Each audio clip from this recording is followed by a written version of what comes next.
Centre లో high tension నెలకొంది. అక్కడికి మాజీ మంత్రి అంబటి రాంబాబు భారీ ర్యాలీగా బయలుదేరారు.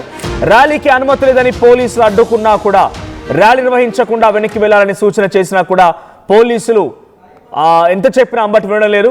పోలీసులు అంబటికి మధ్య వాగ్వాదం జరుగుతోంది. రాజమండ్రి సెంట్రల్ జైలు నుంచి బయలుదేరిన తర్వాత మూడోసారి అంబటిని అడ్డుకున్నారు పోలీసులు. సో విజువల్స్ లో మనం చూస్తున్నాం. సో అంబటి రాంబాబు డైరెక్ట్ గా గుంటూరు చిల్లీ సెంటర్కి వెళ్తున్నారు. ఆయన వెళ్ళేటువంటి క్రమంలో మార్గ మధ్యలో పోలీసులు అడ్డుకునే ప్రయత్నం చేశారు. ర్యాలీకి అనుమతి లేదు, ఇక్కడ హైటెన్షన్ ఉంది, ఇంతమందితో వెళ్ళడానికి వీల్లేదు, ఇలా సరైన పద్ధతి కాదు అని చెప్పి పోలీసులు పలుమార్లు అడ్డుకున్నా కూడా ఏమాత్రం వెనక్కి తగ్గడం లేదు. నిన్న ఆయన బెయిల్ మీద బయటకు వచ్చారు. ఆయన వెళ్ళినటువంటి కేసుల్లో కూడా చాలా వరకు పోలీసులతో దురుసుగా ప్రవర్తించారని, ముఖ్యమంత్రిని దూషించారని రకరకాల అభియోగాలు ఆయనపై నమోదైతే సుమారుగా 30కి పైగా కేసుల్లో ఆయన పలు పీటీ వారెంట్లు జారీ చేస్తూ అటు కోర్టుకు రావడం, మళ్ళీ జైలుకు వెళ్ళడం, కోర్టుకు రావడం, జైలుకు వెళ్ళడం, తంతుగా మారింది.